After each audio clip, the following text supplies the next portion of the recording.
Boa noite a todos. É um prazer estar aqui nesse webinar a respeito de suicídio com um colega muito querido, que é o Carlos, professor colaborador da Faculdade de Ciências Médicas da Unicamp, especialista em suicídio, um grande colega. E o objetivo desse webinar é falar um pouco sobre algumas questões ligadas ao tema do suicídio. Nós vamos falar de uma série de questões envolvendo pacientes que não têm diabetes, do suicídio no geral, e tentar trazer em alguns momentos para o universo de pessoas com diabetes. Então, eu vou dar a palavra para o Carlos se apresentar, se ele quiser falar alguma coisa, e depois a gente vai conversando aí livremente sobre essas perguntas que eu preparei para esse webinar. Obrigado, Mônica, pelo convite. Prazer estar com vocês. A ideia, então, é a gente ter essa conversa mais franca possível sobre o tema do suicídio, né? Como a Mônica já falou, sou professor colaborador da Unicamp, trabalhei em algumas estratégias de prevenção do suicídio, dentro de focos diferentes, né? De estratégias de prevenção do suicídio, com instituições diversas, OMS, OPAS, Ministério da Saúde, algumas prefeituras como Campinas, São Paulo, Secretaria de Administração Penitenciária. Então, eu sou predominantemente um psiquiatra clínico, então a minha fonte de poder falar de prevenção do suicídio principal é a minha prática clínica em consultório privado, mas tenho também um outro olhar de quem já teve contato com algumas estratégias macro. Então, a ideia é aproveitar um pouco dessas duas experiências, trocar um pouco de ideia com a Mônica, que é uma psiquiatra que tenho enorme respeito. Então, que a gente tenha uma conversa agradável. Então, Carlos, eu queria que você contasse um pouquinho para a gente o objetivo do Setembro Amarelo desse mês, né, que é dedicado às campanhas de conscientização e que você falasse um pouquinho dessa iniciativa no Brasil e também no mundo, né?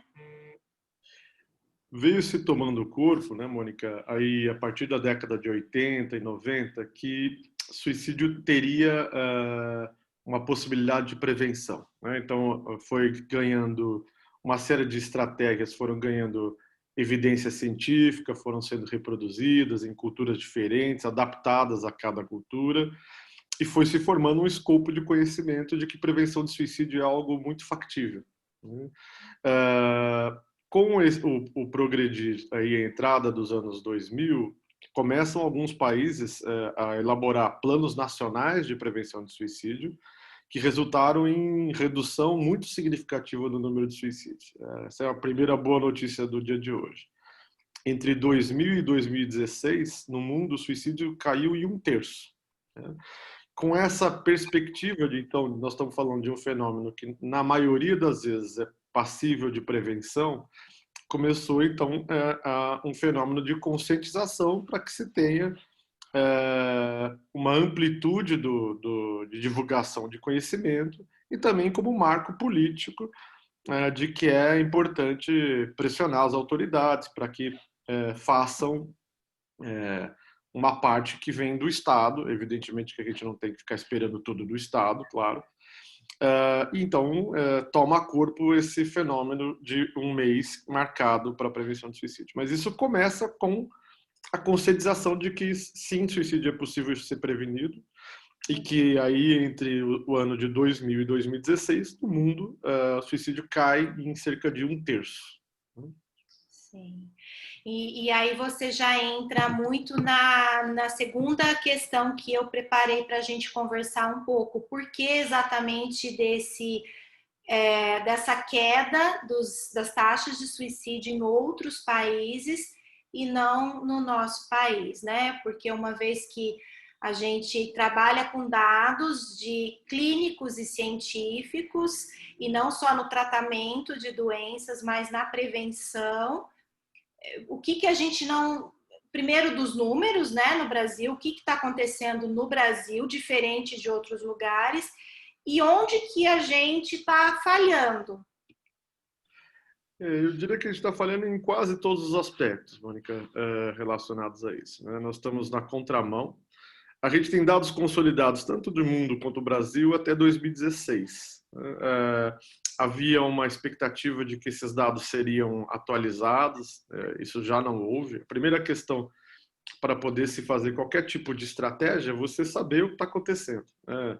Tanto no nível nacional, quanto no nível das diferentes regiões do Brasil. E houve uma parada nesse sentido.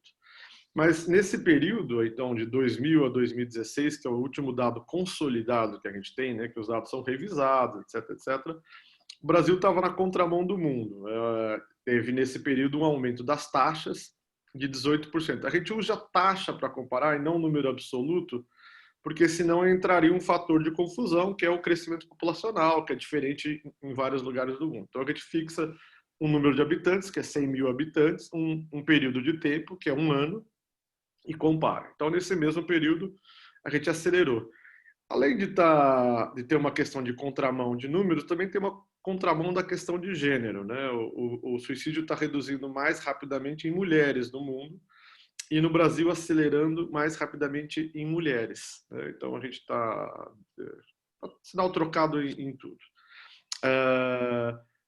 A grande questão é que essas estratégias que foram postas em prática, né, que tem, então, você tem um escopo de conhecimento e que precisa ter algum tipo de organização do Estado, ou pelo menos de entidades com força para organizar essas estratégias, isso ficou muito incipiente no Brasil em todo esse período e continua bastante incipiente, né? Então, nós ficamos apenas na questão do chamar a atenção para o problema com poucas estratégias que partem do Estado.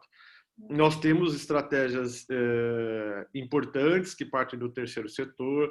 Um exemplo disso é o CVV, né, que veio ganhando força nas últimas décadas. Agora eles têm até um telefone. Então, não é que não se faz nada, mas aqui no Brasil tem-se talvez mais força do terceiro setor do que do próprio Estado como encampador e startante de estratégias. Então, o mundo fez lição de casa, particularizando o conhecimento para a sua realidade, né? Então, o que foi feito na China não é igual ao que foi feito na Europa Ocidental, que é diferente do que foi feito no Japão, mas diferente do que foi feito na Austrália, porque as realidades são diferentes. Mas adaptar um conhecimento científico que já existe é algo que está sendo feito, né? Mundo afora, né? Sim, e isso me preocupa muito, né? Você colocando aí esse aumento justamente em mulheres, né? Aí chegando um pouco no contexto também do diabetes, né? Porque a gente sabe que pacientes mais jovens do sexo feminino têm uma chance maior de desenvolvimento de depressão nesse contexto também do diabetes, né? E nós tivemos aí ao longo da pandemia uma série de tentativas de suicídio com pacientes em acompanhamento no ambulatório de diabetes da Unicamp, eu tive nos meus pacientes de consultório, e num momento justamente que a gente evidencia a lacuna mesmo de uma estruturação de suporte, né, para fazer face aí a essa questão, né? E quando eu comecei a falar sobre essas questões aí do suicídio, eu trouxe um dado de um estudo europeu do ano passado, em que foi avaliado um hospital na França e que não tem dados aí nessa população de pacientes com diabetes tipo 1, não tem muito dado ainda nessa população, né? Então, houve uma apresentação de um hospital, de um serviço, colocando aí a questão de tentativa de suicídio está relacionado até 9 anos depois a pessoas que tiveram internação por cetoacidose. Então, assim, isso foi uma coisa muito que permeou muito as nossas discussões clínicas, tanto na Unicamp quanto do grupo interdisciplinar, porque a gente precisou definir algumas estratégias de encaminhamento para o pronto-socorro e orientar também os residentes em relação ao que eles precisariam ficar atentos em relação ao diabetes. Quais seriam aí os fatores de risco que poderiam favorecer aí uma tentativa de suicídio ou mais chance de tentativa de suicídio, já que não tinha o serviço normal, né? Nem o da psiquiatria na rede pública, nem o da endocrinologia. Então ficou assim uma coisa um pouco truncada, né? Então esse dado que você está falando preocupa muito, porque é justamente isso, né? Assim, falta ainda uma série de estratégias para a gente conseguir diminuir essas taxas, né, Carlos? Sim. Eu fiquei muito simpático ao seu convite, porque populações com doenças crônicas são populações que exigem uma atenção maior, né? Então, isso já está mapeado, é uma dos pontos a se olhar, né? Então, por uma série de motivos, né? Pelas possíveis perdas de qualidade de vida, pelas questões de algumas questões de personalidade que a própria doença acaba intensificando alguns traços, né? Então, a gente, como psiquiatra, a gente tenta flexibilizar traços obsessivos, né? O diabetes requer traços obsessivos, né? É até uma questão de necessidade, né? Então tem uma série de questões, né, e que vão as perdas que pode advir da doença andando ao longo do tempo, a sensação de descontrole que pode se instaurar em alguém que está num começo de quadro, onde ainda não foi estabelecido um tratamento adequado, né? A sensação de impotência. Bom, você tem muito mais propriedade para falar tudo isso, eu adoro os estudos que você conduziu, a maior chance de depressão. Então, essas populações-alvo, né, Mônica, elas seriam populações que teriam uma monitoração mais de perto, né? Num primeiro contato do próprio clínico, né, que conduz isso, então, instruir o clínico, né, desses instrumentos de detectar quando um paciente está em risco maior, né? Não dá para todo paciente ir para o especialista, né? Então seria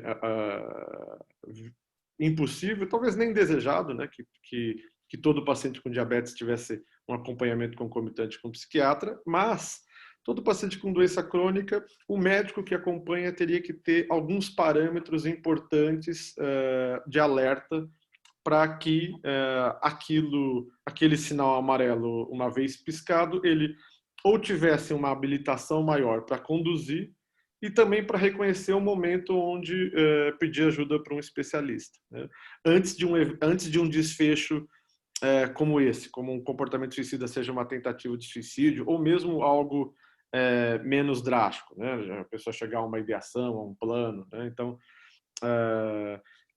essa instrumentação ela é importante, né? De uma maneira que dote o clínico não só de um alerta antecipatório, né? Quer dizer, bom, eu estou olhando para essa população que eu cuido e eu sei que isso é algo que faz parte mais frequentemente, então só esse conhecimento já liga você só acha o que você procura, né, Mônica? Então, já liga uma situação, mas também instrumentação, né? Quer dizer, detecção mais precoce de depressão, né? Instrumentar os clínicos a tratar as depressões.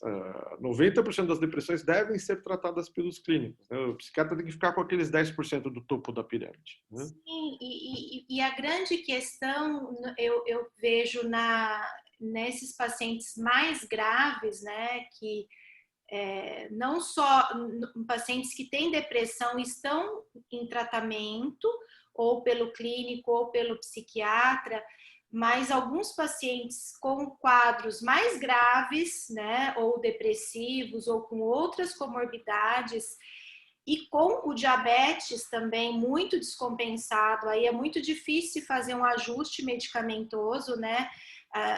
Eu estou falando que hoje a gente discutiu um caso que não foi só uma ideia de suicídio, foi uma ideia, um plano com um método eficaz. Isso foi colocado para um membro da equipe que não era o médico, então teve todo um trabalho de discutir o caso e oferecer a possibilidade da pessoa ser atendida no pronto-socorro da Unicamp. Então, assim, a questão que eu acho é... Estamos falando de uma pessoa que tinha, para você ter uma ideia, a média glicêmica em torno de 400. Então, no momento em que foi feita a tentativa, ela poderia até estar num estado de confusão mental, não só de desamparo, mas de ter alguma questão orgânica.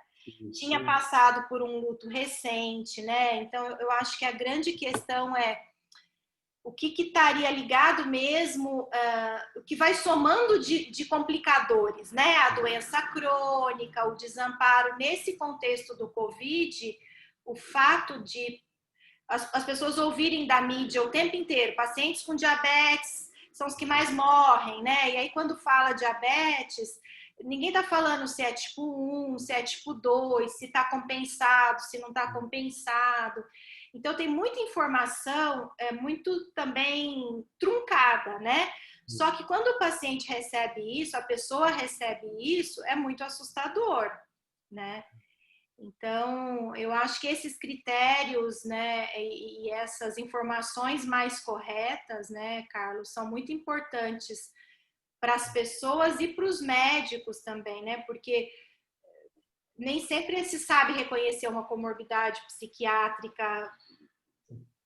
Essa é uma questão, né? Essa lembrança é importante, né, Mônica, que é uma questão de um ciclo de dupla mão, né? Então, o diabetes descompensado facilita o transtorno mental, né? Facilita estados mentais alterados, que não necessariamente são um transtorno mental, né? E por sua via, isso facilita a descompensação do diabetes. E o Covid é um duplo desamparo. Você E o colocou muito. Covid coroou essa, né? Falando aí, o Covid colocou aí a última gota no copo, né? Para essas pessoas que já não estão tendo contato com seus médicos e já não estão tendo, às vezes, um lugar seguro para fazer exercício, né, Carlos?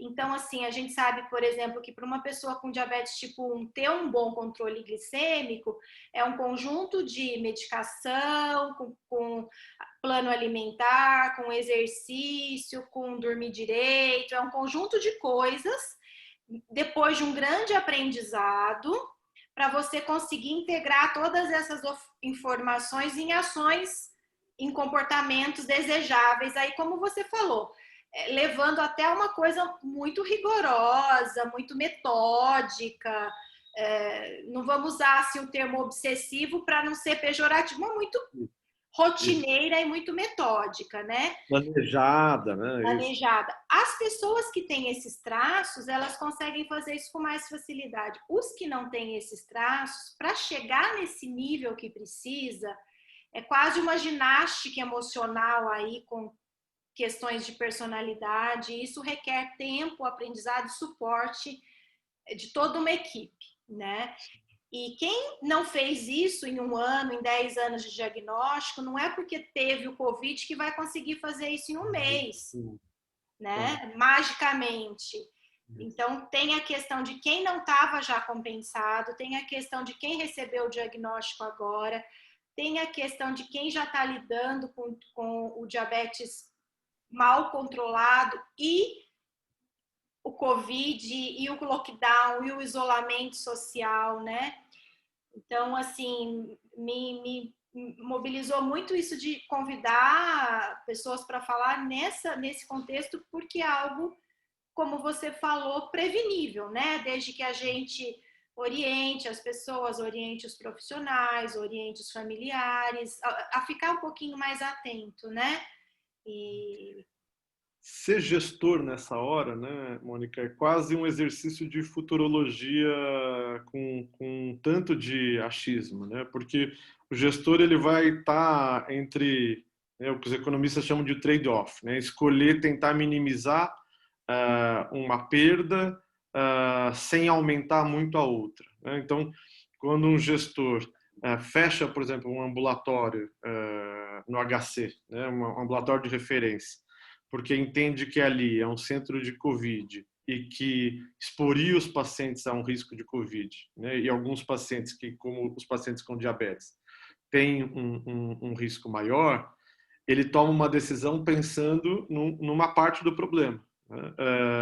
Mas, evidentemente, ele aumenta um outro problema, que é o não cuidado. Então, nós vamos ver esses dados, né, quando que o gestor acertou, né, minimizou um erro sem aumentar muito o outro, quando a gente tiver acesso ao que a gente chama de excesso de mortalidade, né, que é você pegar o total de mortalidade a mais naquele ano, né, dissecar comparando com média de anos anteriores, né, e dissecar, bom, morreu de fato mais por Covid, né?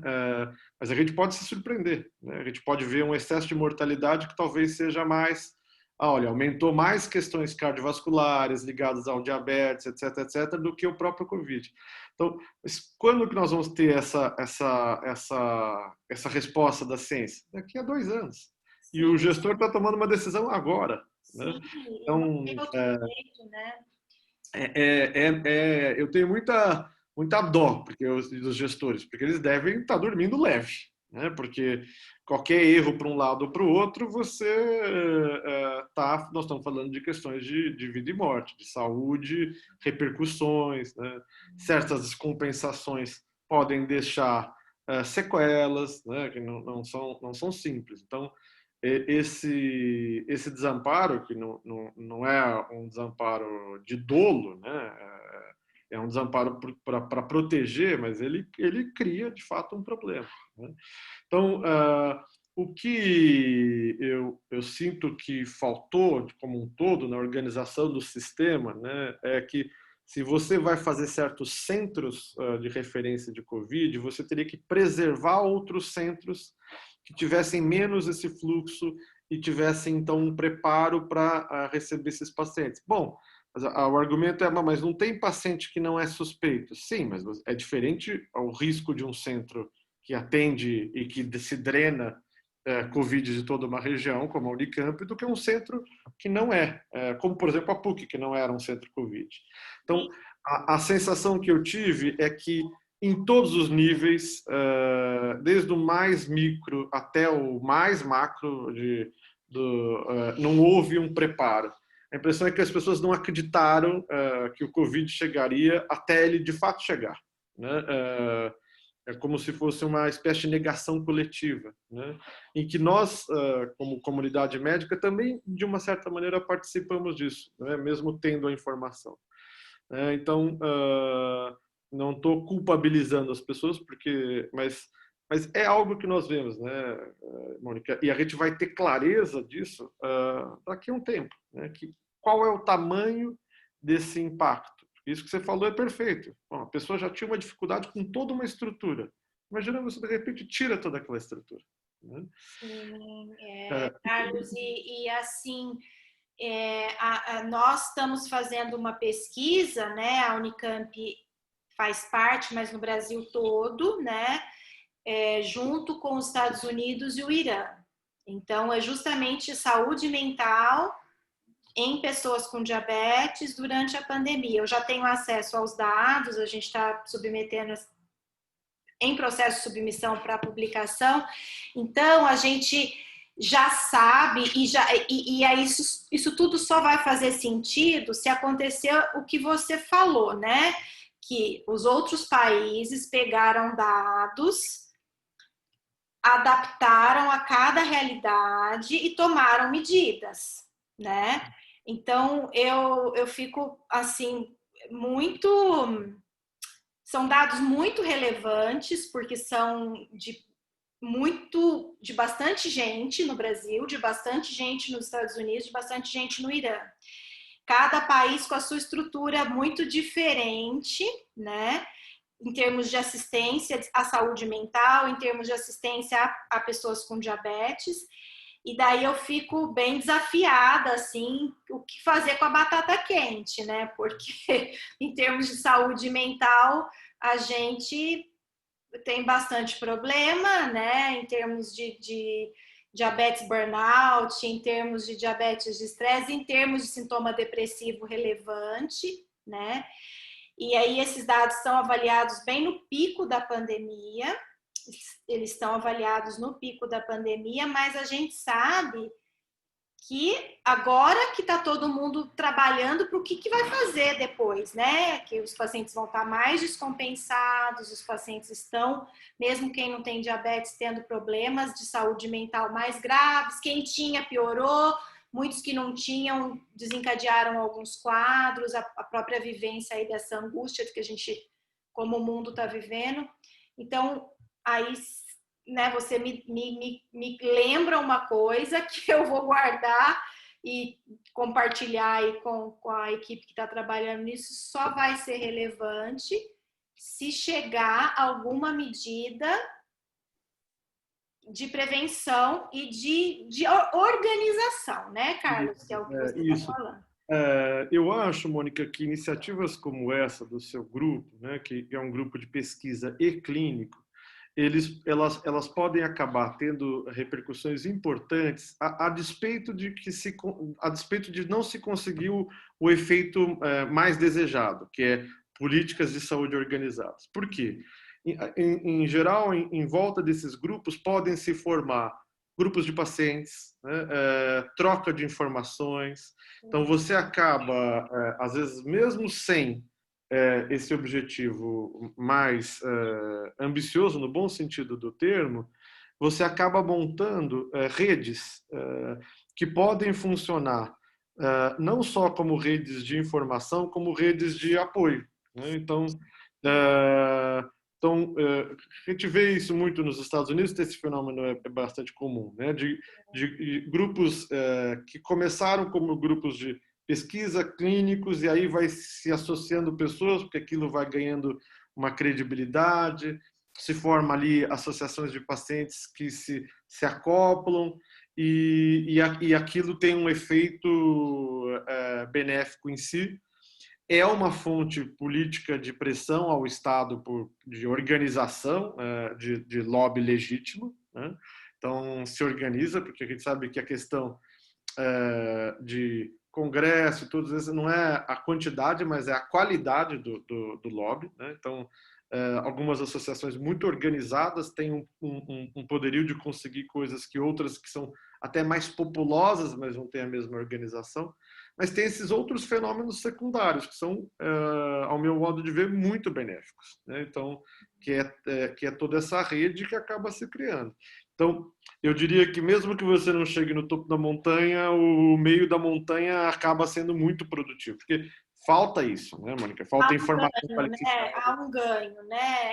Ganho. É muito forte no diabetes, Carlos. Mesmo no Brasil, essa questão do peer support, dos grupos de paciente, é uma coisa que eu tenho visto um papel importante, assim, bem relevante. Na nossa área, a gente sabe que alguns transtornos isso é mais forte, né? Na dependência química isso é mais forte. Eu percebo também depressão, tem alguns grupos também, né, Carlos? Então, o próprio aí eu acho que essa coisa organizada de uma linha de ajuda é um exemplo, se debater o assunto é o exemplo, o webinar é uma função educativa, né? Porque a gente está falando aqui para pacientes, familiares, amigos e profissionais, né? Então a gente está falando qualquer pessoa nesse grupo aí, que é basicamente um grupo enorme, tem condição de prestar atenção. Puxa, se a pessoa tem diabetes e está nessa pressão, e está descompensado já, e já tem depressão, e já teve uma cetoacidose, eu tenho é uma pessoa para eu oferecer ajuda, para eu oferecer escuta, para eu interrogar, né?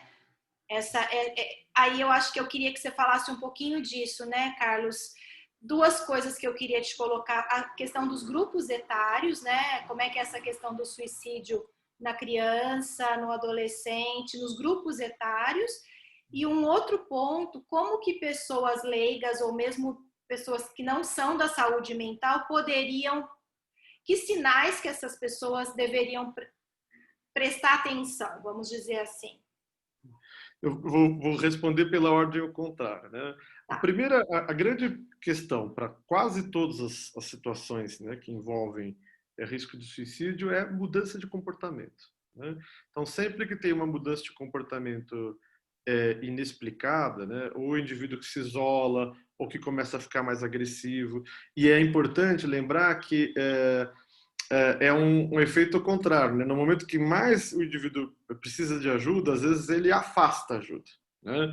Então, a força tem que ser, às vezes, ao contrário do que o próprio indivíduo está colocando. Então, mudança de comportamento é um indício importante. E mudança de comportamento no diabetes pode ser alguém que está relaxando dos cuidados, né?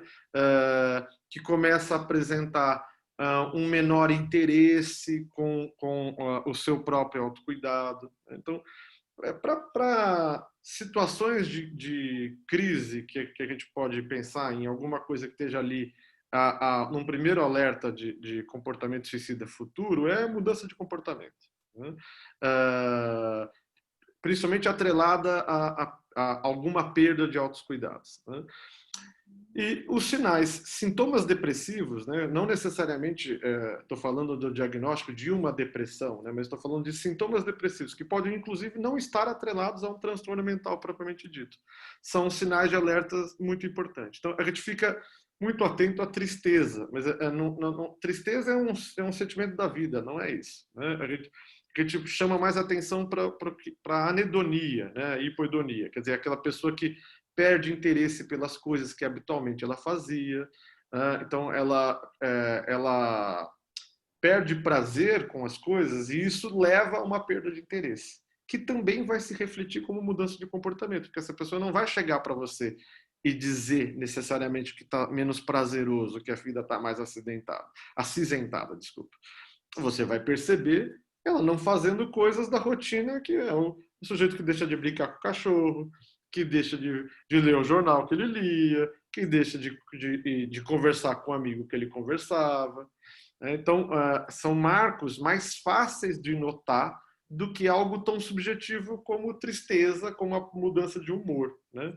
Que você precisa inquirir e ter uma certa instrumentação para separar o que é tristeza da vida, o que é tristeza de uma crise. Então, eu gosto mais de instrumentar as pessoas a reconhecer hipoedonia e anedonia, que é mais fácil, né? Então, aquele adolescente, né, Carlos, né, no contexto do diabetes, assim, tinha um ótimo controle, inexplicavelmente, não quer mais, não liga mais para o que está se alimentando, não liga mais para monitorizar, né, não liga. O exercício no contexto da pandemia é difícil mesmo, mas algumas pessoas conseguem fazer alguma coisinha em casa, mas não vamos nem dar o exemplo aí do exercício, mas assim, parou de monitorizar, foi uma coisa muito absurda. É claro que vai haver uma piora para algumas pessoas, algumas não, passaram a ter mais tempo, monitorizaram mais. Mas assim, é essa mudança de um perfil, né?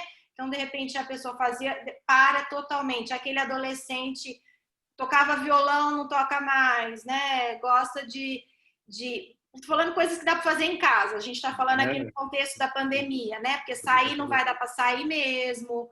Ah, mas não fala nem online com os amigos, mas, né, Carlos? Então, assim, mais isolado, né? Isso. Não quer nem. Tá, vai dar uma relaxada na aparência, tá bom? Mas assim, mas que nível, né, Carlos? Que nível que há um descuido muito excessivo, né? Então, acho que é isso que você está chamando a atenção. Se você percebeu, mesmo no contexto da pandemia, que passou do nível do tolerável, poder fazer uma abordagem, né? E aí você chamou a atenção, aí vamos falar um pouquinho das faixas etárias, né? Suicídio de criança é raro, né? Em geral está associado com negligência, com abuso infantil, né? Com desestruturação, né? Com abandono, desamparo. Suicídio de adolescente já é muito menos raro e é o que está mais aumentando, né? No Brasil e no mundo essa é uma preocupação. Nós estamos estudando isso com muitas hipóteses, mas por enquanto são hipóteses. Esse fenômeno das redes é um fenômeno importante. Aliás, eu vou recomendar um documentário que eu vi esses dias, achei muito bacana, chama Dilema das Redes. São CEOs de grandes empresas, né? Facebook, Yahoo, Google, então chefe do setor de psicologia do Google, pessoas que ocuparam cargos muito importantes e que estão falando, olha, nós criamos um monstro, né?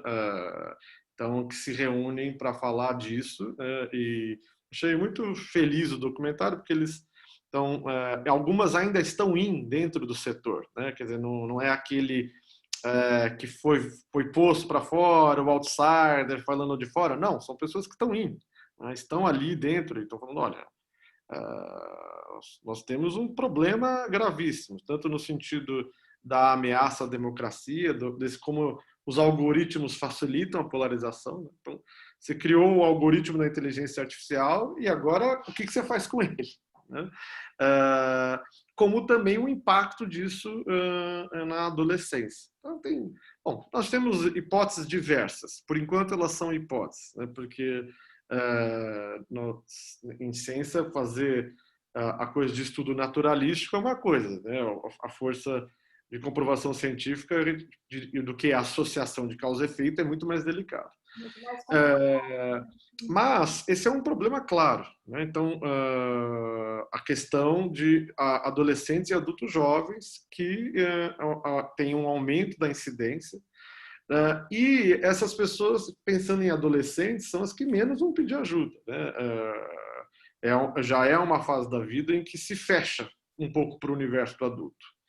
A depressão fecha mais, né? Traz mais irritabilidade, né? Então, e o adulto não necessariamente consegue ter a leitura correta, né? De que aquilo é um momento para suplantar aquela dificuldade, né? E não ler necessariamente como uma agressão, um desrespeito, mas é um pedido de ajuda muito, em geral, muito atrapalhado. Adolescente pede ajuda de maneira muito atrapalhada, né? E esse sinal do comportamento através da doença pode ser muito relevante como um sinal de que, opa, né? Então, essa mudança de cuidado, claro, né? O que você falou, achei brilhante, Mônica. Na pandemia, todos nós estamos com algumas alterações de autocuidado, né? Eu fazia barba todo dia, estou fazendo um dia sim, um dia não, e olhe lá, né?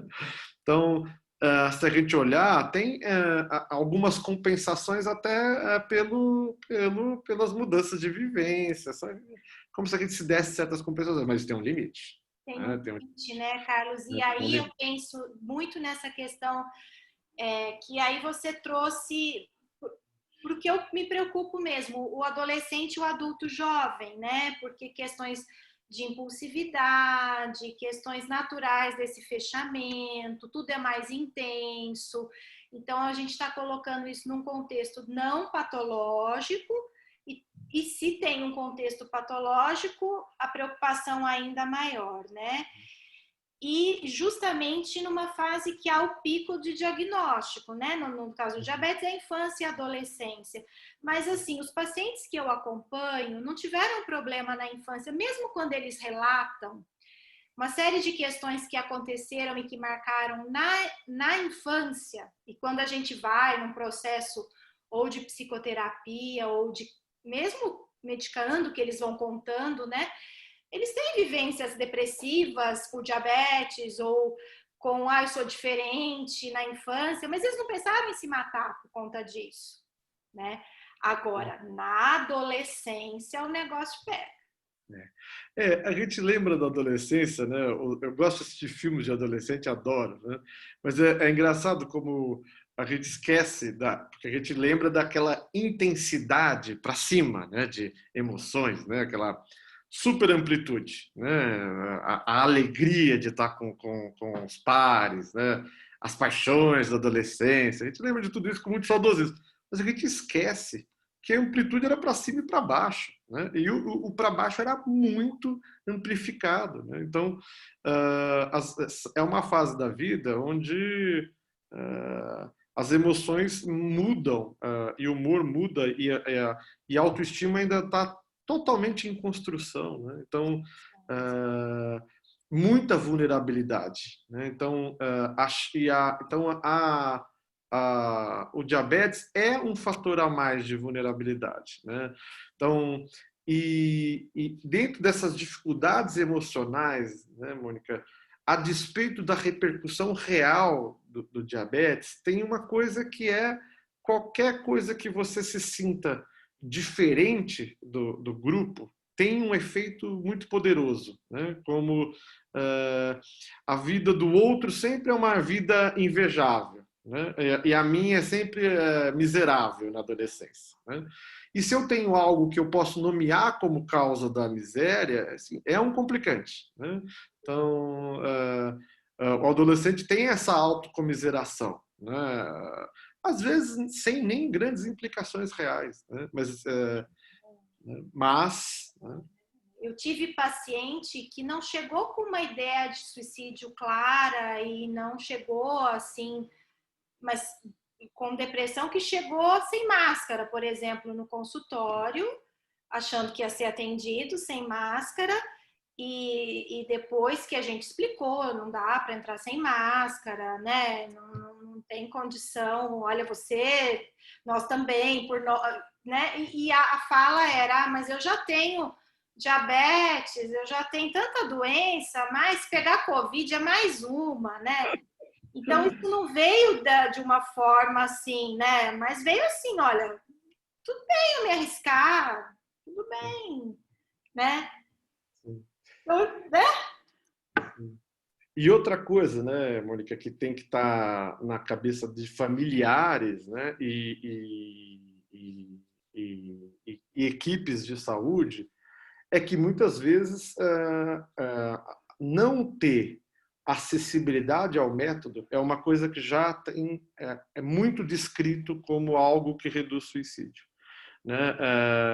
O Reino Unido tem uma história muito bonita. Um dos remédios que era culturalmente muito usado como método de suicídio no Reino Unido é um remédio que aqui não se usa, não tem essa cultura de tentativas por esse método, mas eles tinham o remédio em líquido, é assim que era vendido, né? E a ingestão de um frasco era suficiente para ter hepatotoxicidade letal, né? Insuficiência hepática aguda. Até que se tiveram a ideia de mudar para blister, aqueles blister chatos de abrir. Você demora para abrir uma quantidade letal 1,5 minuto, 2 minutos. Essa simples mudança de tempo, entre 5 segundos e 2 minutos, reduziu o suicídio por esse método em 50%. E aí as pessoas perguntam assim, mas não houve mudança para outro método? Não, porque uma parte de suicídios é por impulso, é num momento de muito sofrimento. Quando a gente fala de adolescente, é mais ainda. Muito, né? E o adolescente com diabetes, às vezes ele tem um método, né? Ele tem uma acessibilidade a um método letal, né? Então, as equipes têm que ter esse cuidado e a família tem que ter esse cuidado. E a conversa tem que ser muito honesta, né? No sentido de muito franca. Olha, estamos sentindo que você não está bem e enquanto a gente tiver sentido que você não está bem, você não tem acesso a isso, né? Ainda mais para adolescente, simplesmente zero, né? É reto. Claro que isso pode gerar um estresse, mas é um sinal de cuidado, né? E entre pecar por excesso e pela falta, sempre um pouco mais pelo cuidado, né? Eu sempre me lembro, aliás, li essa semana a questão do Paraquá, né? Você vai poder falar, mas eu me lembro de um caso que eu atendi, eu era R1, de um paciente que 15 anos, sem transtorno mental histórico de nenhum, que estava numa lavoura com o pai e durante uma discussão, em 5 minutos, ele pegou o pote do Paraquat e pôs para dentro. Assim, olhando, né, Carlos, provavelmente ele nem registrou. Não deu nem tempo dele registrar. Eu vou me matar, isso é letal. Nem sei se sabia que era letal. Ele deu o azar do que estava do lado dele, era um veneno letal, né? E foi uma coisa que me marcou muito como residente, né? Assim, porque a família, né? Assim, não deu tempo nem de chamar a família para colher a história. Ele já tinha falecido, né? À tarde, morrido. Então, assim, o caráter, né? Da questão de ter um método, né? Às vezes o azar é você ter um método, né? Um dos casos que mais me tocou, Mônica, foi também com o Paraquat, uma coisa que era uma tentativa de baixíssima intencionalidade, numa discussão de casal, só que a pessoa não tinha a mínima informação como aquilo era letal. E ele ficou com uma fibrose pulmonar dentro do HC e pedindo para todos os médicos, pelo amor de Deus, não me deixem morrer, porque eu não quero morrer. Né? E a fibrose pulmonar foi evoluindo, ele foi a óbito. E assim, era não era nem uma tentativa de suicídio propriamente dita, porque ele não tinha a mínima noção de risco. Né?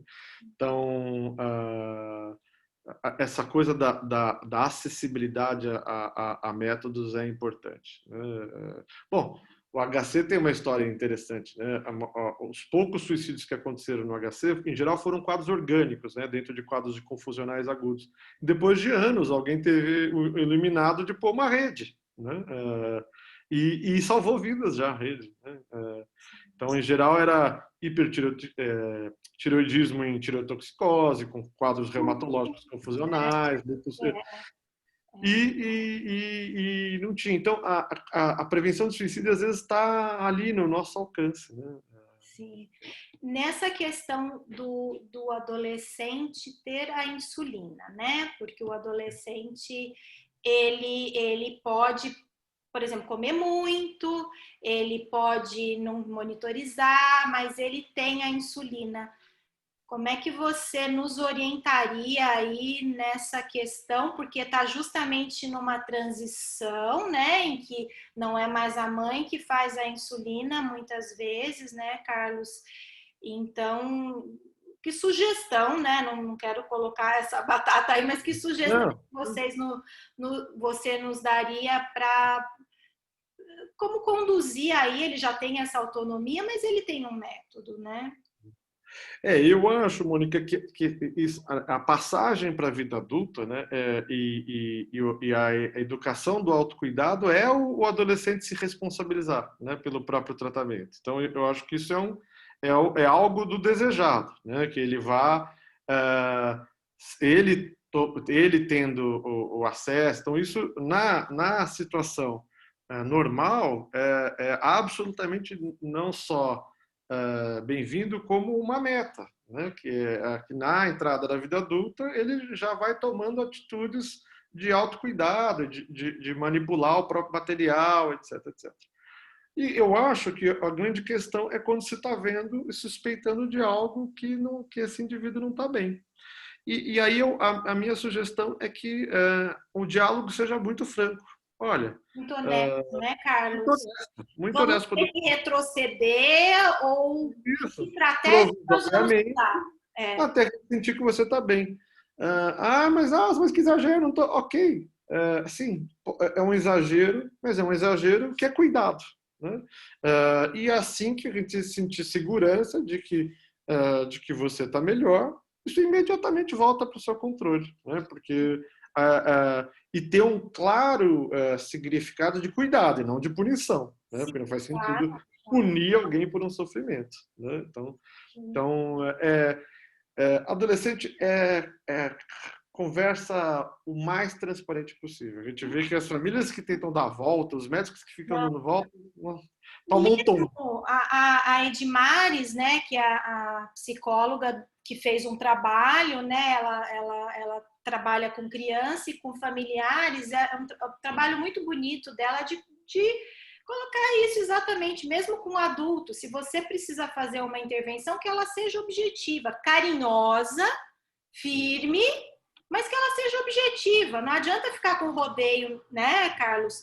Porque pode ser que até um adulto precise de uma ajuda aí com a insulina momentaneamente, Sim, claro, ou com a claro, medicação. Então não adianta muito rodeio, né? claro. Porque Sim. a pessoa também não é boba, ela percebe, né? Eu acho que é até pior. Sim, Mas assim, que essa firmeza ela venha de uma forma carinhosa sim, e sim, temporária, né? Sem sim, essas sim, coisas autoritárias ou sim. infantilizantes, né? Exatamente, Acho que é exatamente. bacana essa coisa também do temporário, né? Isso, Porque, olha, você está numa situação aí que ou o nível glicêmico está tão elevado que você pode ter uma coisa mais de dificuldade de raciocinar ou um quadro orgânico, ou o quadro depressivo está numa situação aí que a gente precisa dar uma ajudinha temporária, né? sim, sim. Olha, Mônica, eu gosto muito da sua iniciativa, né? Você vê que a gente não consegue, né, Passar, esgotar. já passamos do tempo, viu, Carlos, de webinar. Não, então, mas a gente não consegue esgotar os temas, né? Porque eles são. Você pega cada um desses temas como eles têm mil sutilezas, né? Mas eu acho que a gente consegue fazer voos panorâmicos que vão dando instrumentação, né? Continuaremos nossa conversa, Mônica. Continuaremos nossa conversa. Eu acho que a gente pode encerrar, né, Carlos? Acho que a gente falou um pouco aí do preocupação maior, então seria com adolescência, no contexto do diabetes, né? Se é adulto, já aprendeu a manejar um pouco mais, ou os quadros já têm uma outra, vamos dizer, não tem tanta essa impulsividade, ou se é um quadro que tem impulsividade também vai requerer outras coisas, né, Carlos? E E a impulsividade no adulto, ela já está mais mapeada, né, ela já Mônica? está mais mapeada, né? A Assim, família já saca, os sim, clínicos já sacam. tem tempo, já está mais mapeado. E uma dica legal aí, essa conversa ser transparente, né, em todos aí, e a mudança de comportamento. Eu acho que se a gente pudesse encerrar essa coisa com essas três, fazer a lição de casa significa também para o familiar observar e se precisar ter uma conversa carinhosa e objetiva, e para o clínico também, né, se precisar ter essa abordagem mais de anamnese, né, Carlos? Não precisa ser psiquiatra para fazer umas poucas perguntas, né? Porque eu vejo que os clínicos também têm muito medo. Ah, será que se eu abordar isso eu vou dar ideia, né? Será que se eu Isso. fizer uma pergunta sobre vontade de viver, eu estou dando ideia de, né? Então, os clínicos eu tenho percebido esse medo, né, muito grande de perguntar alguma coisa, né? Isso tem até trabalhos publicados. Você sabe que, engraçado, os comitês de éticas fazem essa pergunta para nós. Mas não vai causar algum dano, né? Sim, E a sim. gente mostra trabalhos mostrando que não, pelo contrário, né? É o contrário. Ninguém planta sementia conversando do assunto, isso não Sim, existe. sim. Planta às vezes no silêncio, né? Você pactuar com o silêncio, você oferece mais risco do que você chegar e falar, puxa, mas você vai sair sem máscara, mas você não está se importando, ou você não vai usar insulina de novo, o que está acontecendo, né, Carlos? Ou você, o que é isso? Você não toma banho há 2 dias, o que, né? Você está pensando em alguma coisa de desistência, né? Eu acho que o silêncio pactua muito mais com o risco do que se você pegou meio pesado, é melhor do que você pecar numa situação dessa por omissão, né? Sim, sem dúvida, sem dúvida. Sim. Então, eu Bom, te Mônica, agradeço muito, viu, Carlos? Queria te não, agradecer muito. eu agradeço, eu tenho acompanhado o seu trabalho, né? Tenho tido esse prazer de acompanhar seu trabalho, né? Desde as suas pesquisas, e eu percebo, né, Mônica, como é diferente essa coisa do clínico já maduro, que tem background, que vai fazer pesquisa, como é completamente diferente, né? Então, eu tenho acompanhado a sua trajetória e eu acho que é a trajetória que deveria ser a trajetória me parece mais natural. A pessoa tem as perguntas legítimas que vêm da clínica, né? E aí ela vai respondê-las na pesquisa. E não o contrário, né? Que é uma pessoa que ainda não tem e que vai responder uma pergunta que é de um outro, né? Então, eu acho a sua trajetória legítima e por isso que eu acho que você está tendo um brilhantismo na sua carreira, porque a coisa tem muita legitimidade. É um prazer conversar com você, Mônica. Obrigada, Carlos, obrigada. E depois a gente manda as perguntas que Tá tiver, bem. então. E aí eu peço só que você tenha mais essa paciência, se for Não, alguma, quando que não você seja quiser. para mim, que eu precise de você, que eu mando para você e a gente encaminha para a pessoa, para o Tá bem. profissional, para o paciente, tá bom? Estou à disposição. Tá bom, boa noite então. Beijo. Eu, Carlos, um abraço, beijo, Um abraço, tchau, tchau. tchau.